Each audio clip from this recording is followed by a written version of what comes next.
They're gonna feel so down.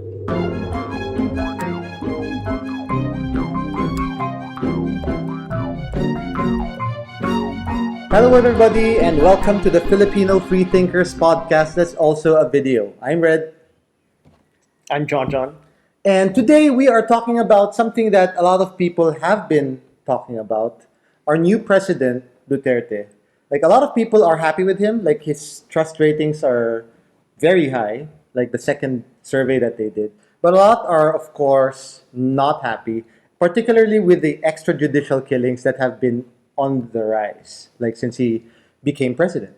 So reactions have, like, they vary. There's a range. There are people who are just plainly disappointed and they go at it from a human rights angle. You don't understand the human rights issue, that the fact that a lot of it is being violated.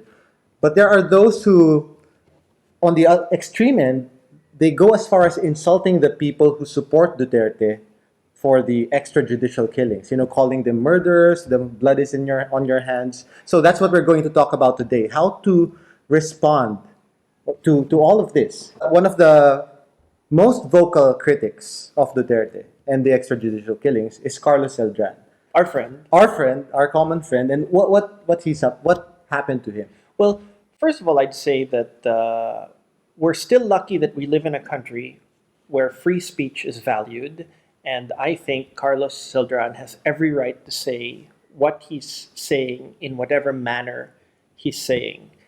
He chooses to say things very passionately, and sometimes he chooses to also insult people that disagree with him. Not all the time, but in this particular case, I guess he feels so passionately about the human rights offenses that it makes his blood boil, and it makes him say very strong things against people that turn a blind eye or actively support the high kill rate that is increasing day after day here in Yeah. the Philippines. When people react against him with even more vitriol, Yeah. I think that that's fair as well, because everybody's expressing their freedom of speech. But I also think that his chosen method is not going to change anybody's mind. It's all about preaching to the choir. And I think it's unproductive. It reinforces the idea that whoever voted for Duterte is 100% behind him for all of his actions, and whoever voted for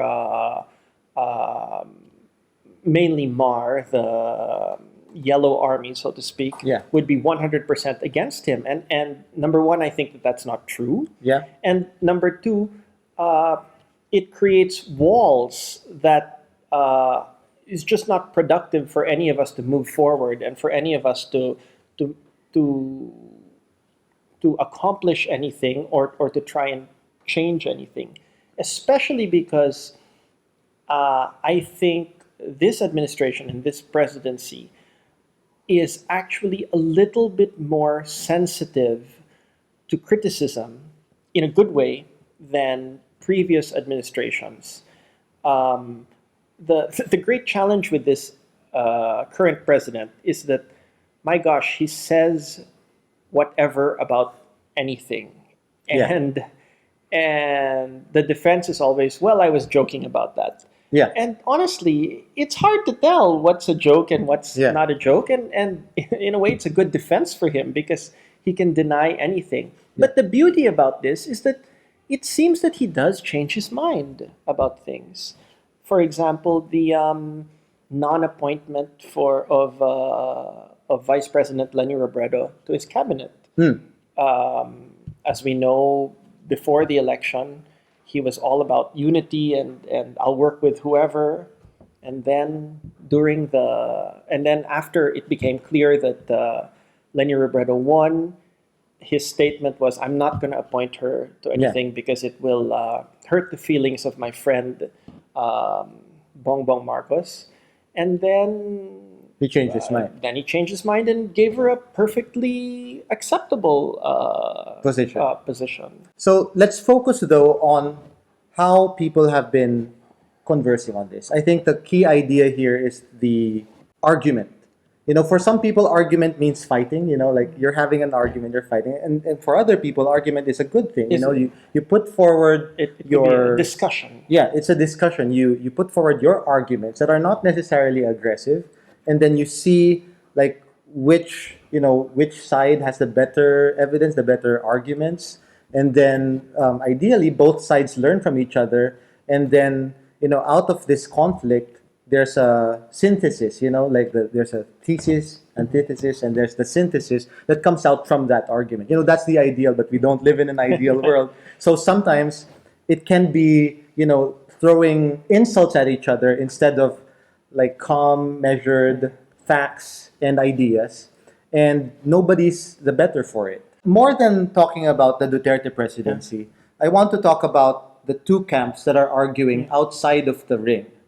I mean, these people are not the ones who make the decisions, obviously. None of us are in this discussion. Especially, let's say, on Facebook, where the supporters of Duterte, they're the camp that says, let's say, at the extreme, not everyone, of course, says this, but there are people who say that criminals have no rights, right? And then on the other side, there are people who say, the people who think that way, you are monsters, and you deserve your rights taken away from you. I mean, those are examples from the more extreme sides of the argument.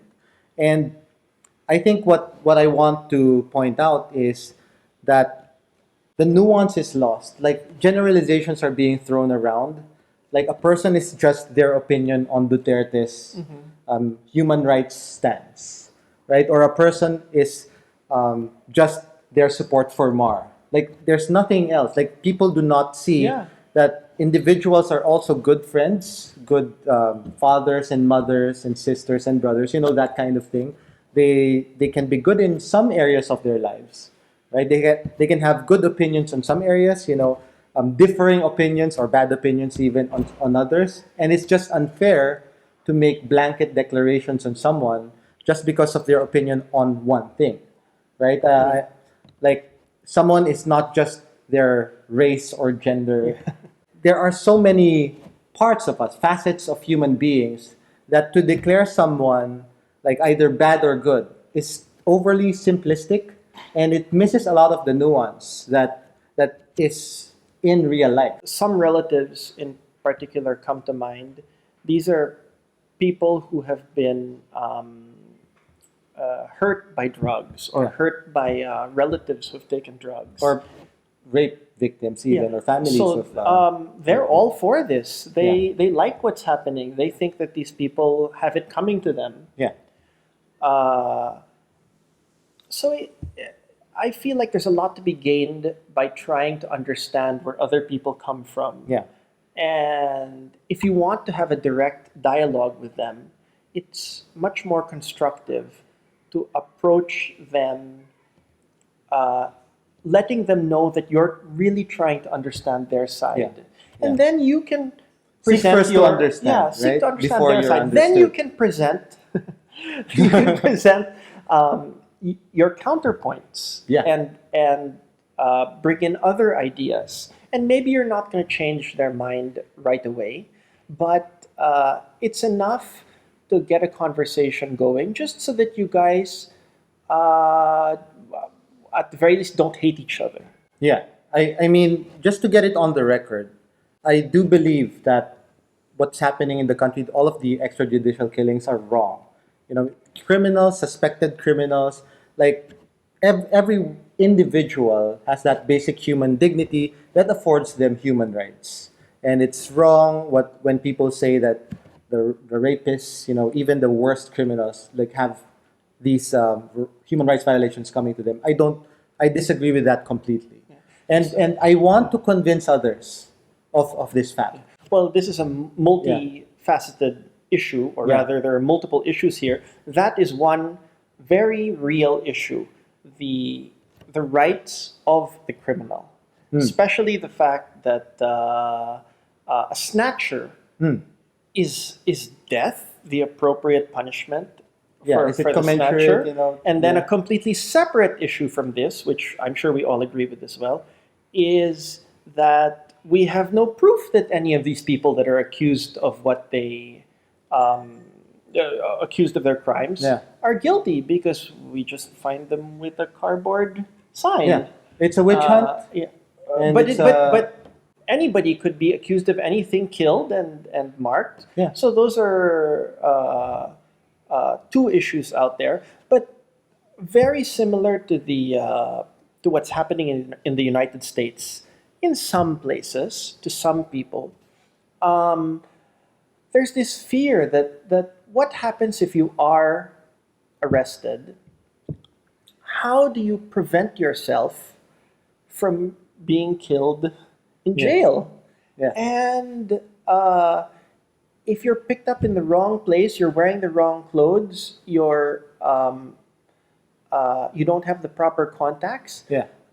At this point in time, I don't know if there's something that you can do to save yourself. Yeah, in the U.S., it's if you belong to a minority, particularly the black. If you're black, you know, that can happen to you. Like, it's more likely to happen to you. Yeah. Here in the country, it's if you're poor. Like in just one case, like several gated villages in Makati prevented those drug checkers. You know, Tokwang, the oplan of Duterte. It wasn't enforced in gated villages Well- in Makati because the authorities in those Makati villages said, we checked, there are no drug addicts here, we can certify that ourselves, you don't have to check yourself. Well- in poor communities, there is no such authority to tell others, Yeah. no, you can't just randomly visit our residents and without a warrant just knock on their doors and do a search of their houses. So the victims are primarily poor, but you know, this is wrong, and I want to convince people that this is wrong, it's unfair, it's elitist, it's against the rights of the poor and the rights of human beings in general, right? So how do I do this? If this is my goal, which way would be most effective? I don't think the way of ranting and Yeah. just insulting people left and right and calling them stupid and calling them immoral, like in some of my moods, I do that. Yeah. Like at my most aggressive, I would write satirical posts. That Well, would, satire is a fantastic tool for yeah, anything. it goes over the heads of a lot of people, and some people think I even support Duterte, but I do realize that when I insult others, it makes my message less appealing to be heard. So Well, it's more appealing to be heard by those that already agree with you. preaching to the choir, you know that. So yeah, the vitriol is effective if it serves as an outlet for those who think like you. But if your main goal is to change the minds of people on the other side, a more gentle, compassionate I would approach would be more Asking questions. Yeah. You engage the someone in Socratic dialogue. approach. You So know? you say, yeah, and you take real life examples. So one story that touched me very much was the mother who was saying that all 5 of her children were taken in by the okay. by the police on the accusation of being drug pushers, and she admits that one of them was a drug pusher. Of course, she has the explanation that he was driven to it by circumstances, but she was clear that the other 4 were not. yeah, 3 of them were after questioning released right away. The other 2 were found days later dead, and the story, of course, was that though they were taken away in handcuffs in the precinct, they attacked the police officer, attempted to get that person's gun, and both of them were shot. Conveniently, no CCTV recording for this incident. Yeah, So obviously, we know what happened yeah. there. So the question is, what could she have done different? And of course, you can argue that what she should have done different was prevent her child from doing that, or knowing that he was doing that, throw him out of the house so that The rest could have survived. the rest could have survived, or just found a way. I mean, of course, he was probably helping pay the bills She could have done that. Yeah. there. But the question is, that night of the arrest, what could she have done different to save her children? What could have the innocent child, the innocent son, have done differently? What could have the guilty son done differently to prevent being killed, but instead being charged properly as a drug pusher and spending X amount of time in jail? Of course, there are merits for these arguments, right? But you won't even have your hard arguments heard. No, If that's you- what I'm saying. If you you know, ask yeah. a supporter, you ask them, Yeah. what could they have done differently? And that's the danger with this system. That exactly as you're saying, some people will be given all the opportunities to defend themselves. Yeah, they'll have a lawyer next to them right away. And great. I mean, you can say that it's unfair, but those are real rights. Don't take that away from these people. And other people will not have those basic rights. Yeah. And that's the situation we're in. That's the dangerous situation we're in now. Yeah, but you're right. Asking someone, like, if it were your Yeah. friend or your cousin who was in such a situation, like, wouldn't you wish, like, that his rights were respected and not violated? Like, is it just because you're not in that position that you're maybe thinking in a certain way? To be So fair, yeah, I've had this discussion with some people who think that way, and they honestly answer that they can accept that some of their relatives may be targeted this way, and some of their relatives may die, and for them, those are acceptable losses to the overall goal. Of course, that's a different topic altogether. Then we go into whether the war against drugs is ever effective. Thank you for everybody for watching this episode. If you want to comment, just do so on the comment section. Please like, share, and subscribe. We will discuss this on our next meetup. Details of that on our social media sites, on our website. On behalf of John, Garrick, Tin, Max, Pepper, our analyst desk, and our millions of staff, see you next week.